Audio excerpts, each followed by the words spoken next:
Hey guys, Cartwright here. Thanks for listening. A lot of podcasts out there, but we appreciate you picking us. So really help us out if you give us a like or subscribe or follow wherever you listen or watch. Thanks. Welcome to the sports edition. What are we calling it? Friday Sports Talk? Friday Sports Talk. Friday Sports Talk. Come Even on, though man. today is Tuesday.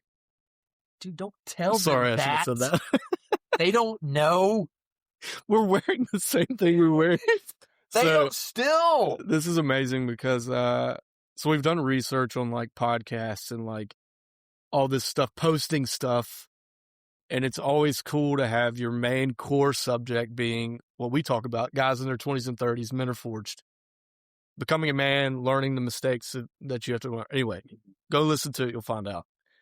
But it also says a lot of people that are successful have like things that they just like talking about. Things that you and I talk about when I walk in here and we're getting the mic set up and stuff, you know what I mean? Stuff on the cuff. So today we're recording this on January the 20th. Sorry, just let it slip again. But we'll post it on Fridays. My point is this. I don't know. We're talking about the transfer portal. Yeah. In the state of college football. And both former coaches. I coached high school. It's all the same. Still 100 yards, man. Still 100 yards, baby. 100 yards by 53. Yes, hey. Roll damn tide. It don't matter if it's between them white lines. It don't matter what level it is. I had a coach that used to say that for real. Yeah. Anyways, so we are in the height of transfer portal season in this evolution of what college football is. And it's aggravating to all of us, right? Because the game has completely changed. It's not the same game we loved 10 years ago. No. I think there are some cool things about it now, but like it's completely changed. It's not the same thing. However, it's performing really well. I think like ratings are still like astronomical. All right, here's my point. So I have a stat that I wanted to share. This was sent to me on Sunday. 10,576 players have entered the transfer portal. Of that 10,500 people, 6,846 players are still looking for a place. Say that second number again. Okay. 10,576 players have entered the portal. Okay, 10,000 plus, yeah. Which you can only do from January 2nd to January 16th. Right? So you can enter between that time window, but you don't have to, you can sign anytime you want. A lot of that depends on when classes start and stuff like that, because you still have to go to class. How about that? Right? Now, here's the second number. 6,846 of those players are still looking for a home. More than half. I mean, significantly more. So about 30% have actually found a new place. Yeah. That have entered the portal. What do you think about that? Just feed me to the wolves here. It's nuts. Well, yeah, no loyalty. We could go into that route, but I think if we're really getting into men are forged here, I think there's a level of disillusionment, entitlement, that at that age, 18 to 22, that just, and something I mentioned earlier, I think, when we were talking, is like there's, I will say, if there's one positive with all this NIL and transfer portal stuff, which is crazy, they started both at the same time. Like, oh my gosh, you want to talk about going from like Soviet Union, Russia to anarchy? Well, they couldn't in have like 2 seconds. Well, if you justify having one, you can't justify not having the other. Right. And so, because if they're making money, then they should have the freedom to make money anywhere, right, at any time. So that's where it all came from. But there's been a force of these young guys who just assume, because maybe I was recruited out of high school, that everyone should think I'm great. Yeah. Even though I didn't play that much, or I didn't, like, of the 6,000, it sounds like these are guys who weren't these big contributors on their team and thought they can go anywhere.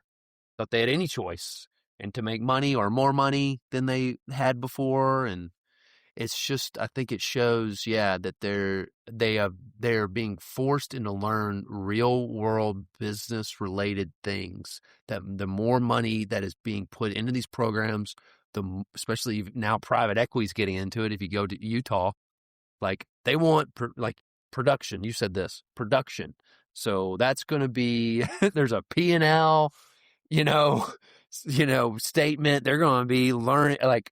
What are you bringing to the table? If we're going to give you thousands of dollars a month, some even, getting into the millions, right? Like you better be producing. And we haven't seen that before. That's a real world example. So what's going to happen is the rich get richer. So the high talented recruits that actually have some can go anywhere. But then everybody else is left with, hey, what leverage do I have?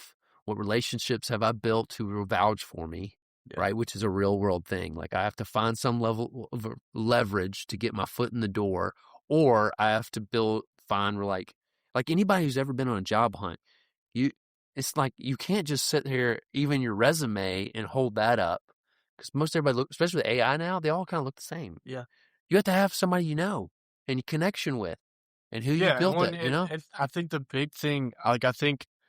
What we're seeing, and I still talk to coaches, and I've got like some relationships with people that are in the portal and stuff like that, right? Mm-hmm. That we've talked about that. Like, I think the problem you're seeing is like, well, why do you enter the portal? It's because I didn't have an opportunity to produce most of the time. Now, sometimes you'll get a quarterback that just like wants more money, but I would say 90% of these players that enter the portal don't have the production, and that's why they're in the portal. Yep. Because they didn't get the opportunity to play.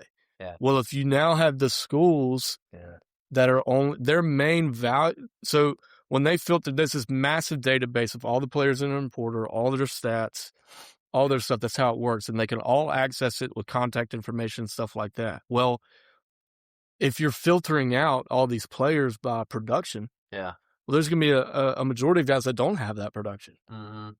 So if like all these schools are seeing it the same way as like, well, I would rather have a Division II guy that actually did produce at a place like UAB or mid-level Group of Six or App State or Troy, places like that.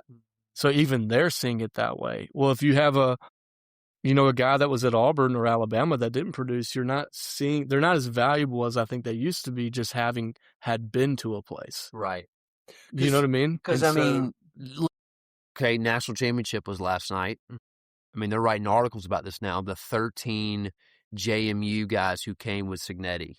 And that was the foundation of his program. Like he had 23 guys on scholarship when he got there because of the portal and all that. Yeah. And those 13 guys who he knew who they were, he not only knew what they could bring from a football wise, he knew their character, what they bring to the culture. So when you got coaches moving and stuff, they're going to stick with what everybody does. I'm going to stick with who I know. Yeah. They don't necessarily have to be as big, strong, fast, or what I saw that guy I may have recruited years ago or seen film of. I'm going to go with the guy I know that I saw in practice. Yeah.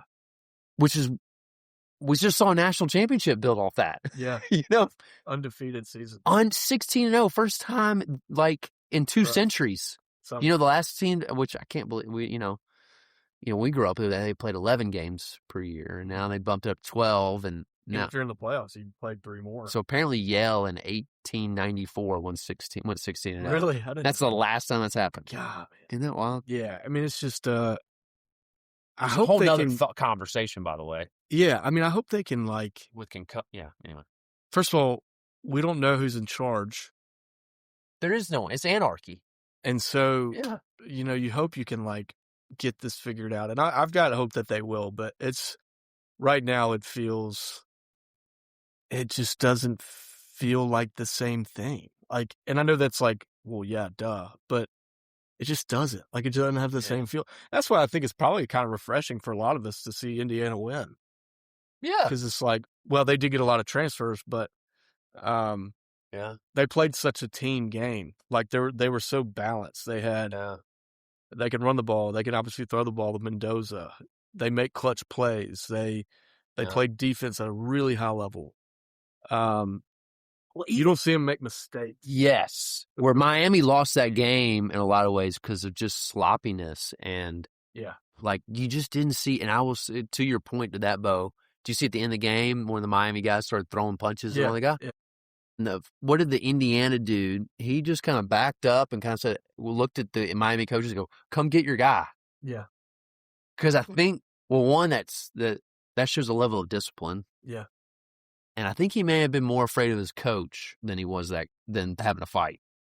Of like, I ain't getting in trouble for this. Oh, right. I'm not ruining this by getting in a fight with this dude who just overreacted to something I said. Right. He was probably just mad because he lost the game. Yeah. You know? Yeah. Like, so there was something to that, to your point, that like they looked, so you could tell there's a level of discipline within the oneself probably policing with the players because they got a lot of adults in the room. They got like 24-year-olds and 25-year-olds probably on that team, you know, because their average age was 23, I think they said. Yeah. And then two, there's just like a level of discipline and commitment and standard of like, hey, you ain't getting in a fight after the game. Yeah. That's not us. Yeah. That's culture. That's, you know. Yes, you see both sides. Yeah. Miami probably spent $35 million on that roster. They have dudes. Oh, yeah. I mean, their 100%. defensive line is just Yeah. unbelievable. But they made dumb penalties at the worst times of the game. They had that block punt where that guy just kind of lazily tried to, which I don't know how much he's making on the NIL, right? The kind of thing. Yeah. Where you're like, oh, that was what, you know, they paid you to. Yeah. I mean, and then it always comes back to Auburn because we're both Auburn guys, but like, man, the talent we had last year, it was no reason great. not to win 8 games. Yeah, you should at win. least. But you almost feel like there's just not, in a weird way, you almost felt like with Auburn, like it just felt like there wasn't a value put on winning. Yeah. It's almost like all the value was put on like, how much money can I make here? How many stars do I have by my name? And like, can we look pretty out here in our uniforms and do all that? You know what I mean? But like when it got down to nitty gritty where you have to win, it didn't feel like we valued it in a way, which is crazy. Yeah. But like, it felt like that. Yeah. You know what I mean? 100%. It felt like that. Like watching them play and like, but man, it's, I'm hopeful. I mean, college football's the best. You know what I mean? It's, but man, there's got to be something they can do. I mean, whoever they is. Right. Which I think, I guess Herb Street may have said it on one of those game days where he was like pointing at Saban and where the commissioners meet. But they're so territorial, right? They want, you know, and I've heard somebody say that on the docket right now is expanding the playoff. And they're like, y'all greedy, y'all just worse than Congress. You know, like y'all greedy little, like, how about you fix the sport before we talk about expanding the playoff? Do we really need more teams? I mean, I guess the last 2 years showed that, like, hey, an 8 seed or a 10 seed an 8 seed can win it and 10 seed can go to the championship. Miami didn't get in it. Yeah. They were almost, because they beat Notre Dame. That's right. They beat Notre Dame. Yeah, and so they got in over Notre Dame. Yeah. Because if they won, they didn't win the ACC. Yeah. Because they lost 2 random games because of sloppy play. Anyway, that's a whole other thing. But just inconsistency. Very inconsistent. Yeah. But they kind of started hitting their stride towards the end of the year. But they 100% lost that game because they weren't as disciplined as Indiana. Yeah. There was little, like, they would make the worst penalties at the wrong time. On third down, there was a couple face masks. They had them stop. I mean, just stuff like that. Yeah. You're like, oh, yeah. You know, a really cool test will be like, so with Indiana. So now they're at the top, right? They're at the top of the game. So naturally, more money is going to flow into their program. So I'm really curious. And obviously, Cignetti's very good at creating culture and organization, whatever. But I'm just curious. Like, I wonder if with the budget increasing by whatever's going to increase by, and old Cuban just stroking checks. Will you see the same thing? You know what I mean? Because they're going to go buy really good players, and really good players are going to want to go there. One, because they can get paid more because they're getting money now that they're legit, and then two, because they won and all this stuff. So you just wonder, like, will we see a dip in Indiana? I mean, I don't know. I mean, maybe not, but I'm just wondering, like, you see what I'm saying? Yeah, because like what we talked about in the last episode, we talked is like power corrupts. Like, yeah. So when you get more of those people stroking you, and I guess Saban called it rat poison, but it's like that. It really is like, hey, they have never been this guy. Indiana's never been this guy, so there's going to be a lot of fluff. Yeah. Does Cignetti? He is in his 60s, and you could tell he's figured out who he is as a football coach and what he wants to do and how to build that culture. How much of that outside noise is going to creep in, and everybody loves success, right? So they want to get their little fingers on it and have their little imprint on it. And because, I want to say I heard this stat where Indiana, it's one of the larger universities, and they've got one of the largest alumni in the country. Yeah, I saw that too. So, you think about all the people that they've got money. Got money. Yeah. So how many of those money, ego-driven guys are going to be like, hey, I'm going to give this, but I want money. Now, is Cuban going to be an Indiana football guy now? Right. You know what I mean? Like, like you always think about him on the Mavericks sideline and like Dallas Mavericks, but like, you know what I mean? Like, are they now going to, which would benefit the program, I guess. Yeah. But, it's just it'll be different. Well, going back to the solution, Bo, for a second, let's think about, I think I was saying about the commissioners gathering. Well, Herb Street was kind of lobbying for Saban to come in and be a consultant because he's got ideas. Saban is like, he's built his career around like, how do we use this sport to develop young men? Is it salary caps? Is it allotted money per position? Is it the transfer portal is only open for 1 week and it's, that's it. You can, or put limits on how many transfers. Who was it? TJ Finley? Like you can transfer once or twice or whatever. Yeah, just once or twice, or maybe just once within conference. Yeah. And twice out of conference. Yeah, man. You're like, because just seeing one of your Auburn guys go and play for Georgia next year, it's just like, that's just something not right. You know what I mean? Like, if you're gonna leave us, go to Kansas. Yeah. You know what I mean? Or like, who do we not play? Yeah, don't play us next year. That's brutal. Oh, yeah. So, yeah, I don't know, man. I think it's fascinating where we are. It's clearly a problem. It's not working. Because think about it too. Like, okay, so we both coached. We've mentioned that. There were people who would disagree with that. Well, but I'm just saying, so like so what are we truly in it for? If we were honest, these guys would say the money, right? Not these guys, but the commissioners and the conferences. Mm-hmm. But there's got to be something about it to where we really are invested in these student athletes. Like, I think about like the guys that I know that are playing, and like, man, like if you could set something up, like if you could set kids up in college to fail after they get done playing, you would implement exactly what we have right now. 100%. You would say you can go wherever you want. You're going to make a lot of money. You're going to do all these things. You're going to be treated like a king, they've always been treated like kings, so that's not new. But like, hey, you're going to be able to do these things in college. That's what I would implement if I wanted kids to fail. Right. Because the second they get out, and the second it's not like this. The second they get out, and the second they realize, and I've seen this time and time again with the players that I still keep in touch with and stuff like that. Like, man, they get out in football. We just talked about this with identity. Mm-hmm. Football stripped from you, which will happen. Mm-hmm.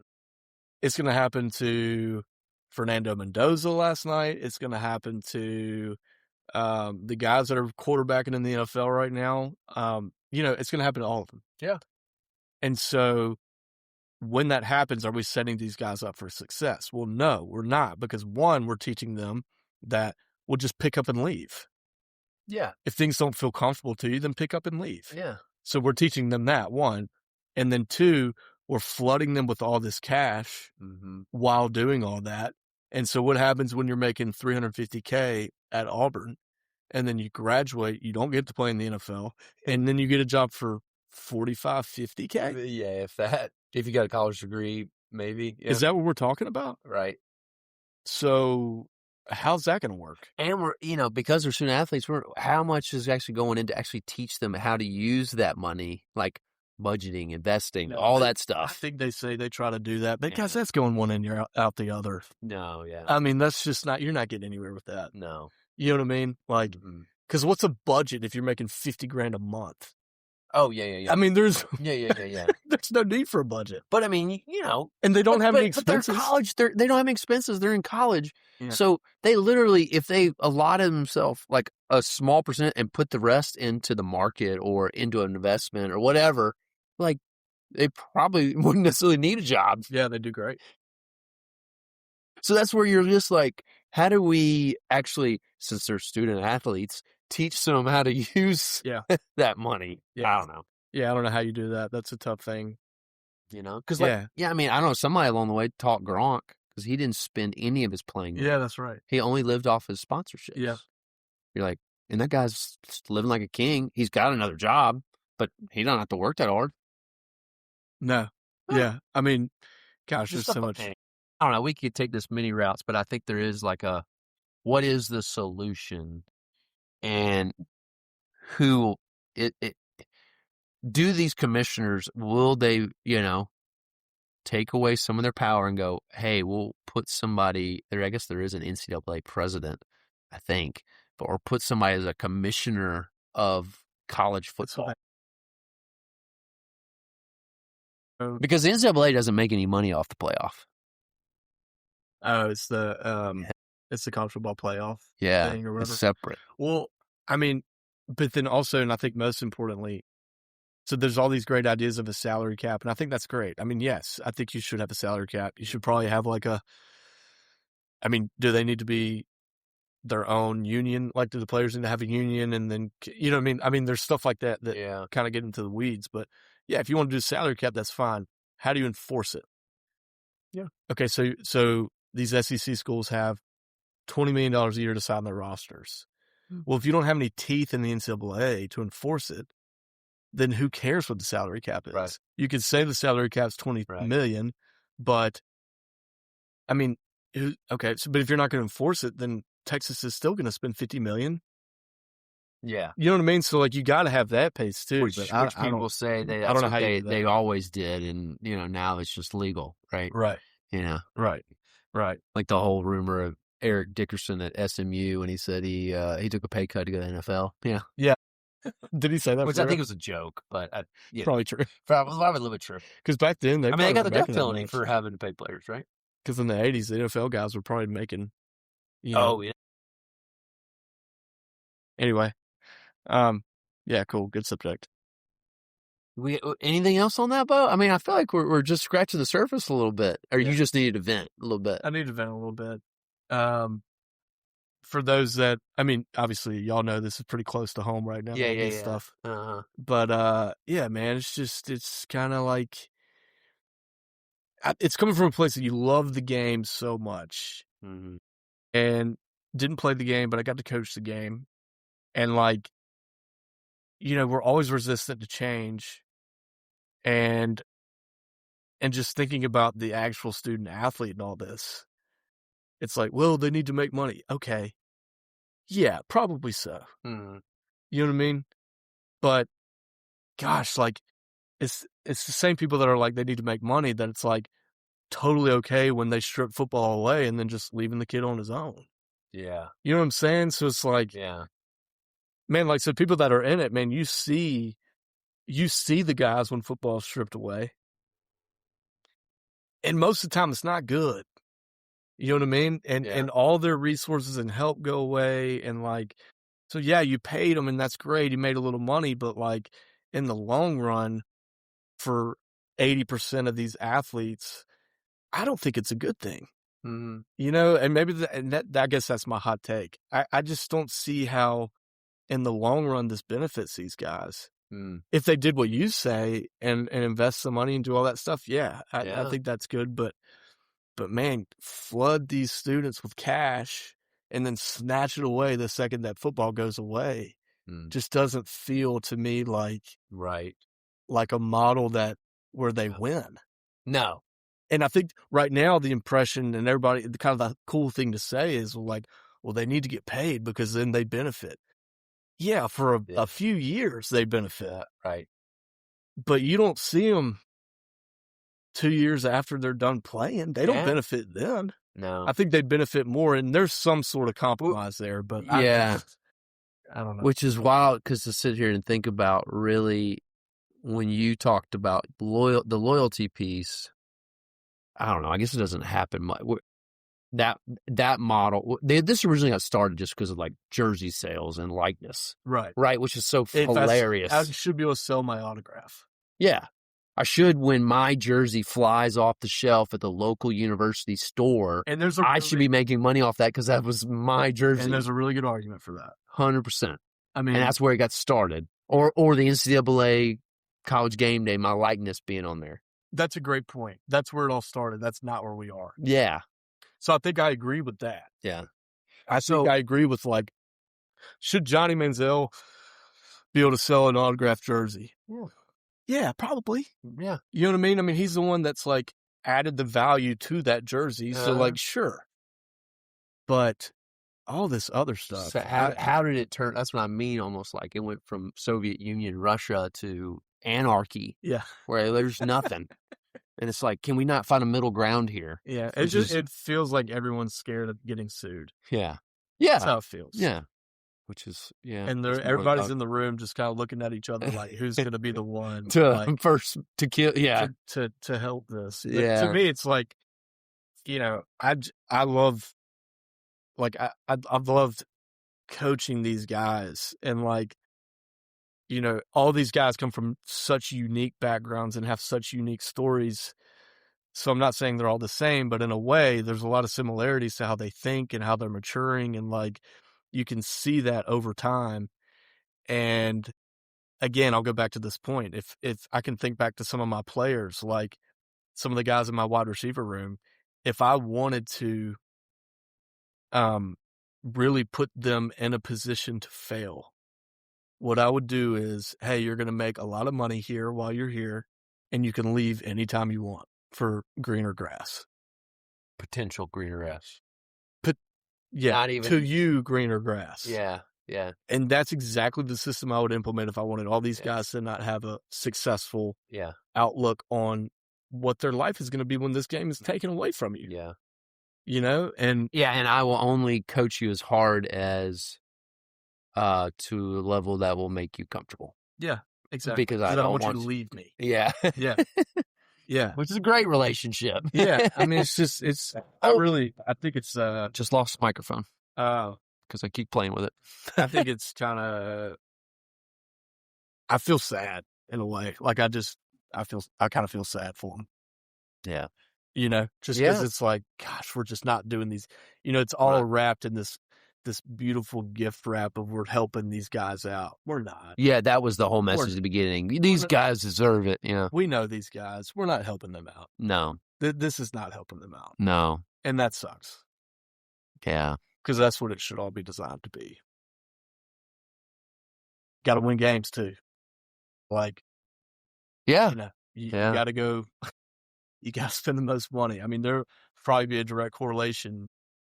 You know, Indiana may be the exception, but like for the most part, there's going to be a direct correlation between money spent and wins. A lot of time. So that's where we are. Life is good though. Yeah. It's not all negative. I just split out my negativity. That's funny. Maybe one way to wrap this up, the little funny note, SEC shorts I really like. If you watch that show, I think they're based out of here in Birmingham.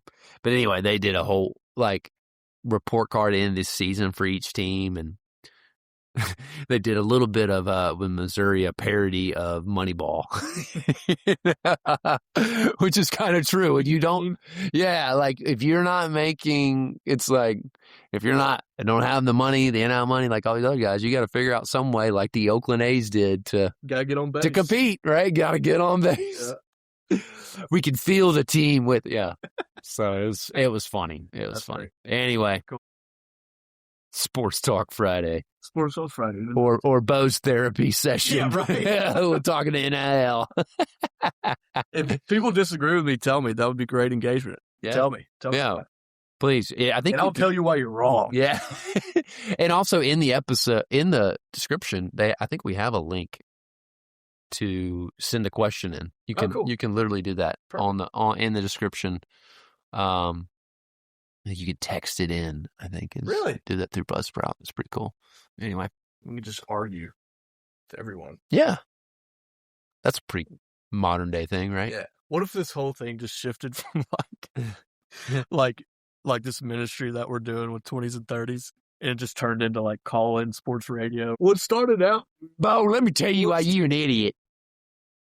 It started out Men Are Forged. Yeah. Now we it's were ministering to guys in their 20s and 30s. And now it's Men Are Pissed.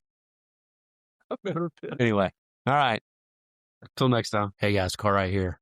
Excited about what we're doing in Men Are Forged. If you want to participate in one of our episodes, please send in a question. We want this podcast to answer the questions you're asking. In the description, click that link. Hey, thanks for listening. We'll see you next time.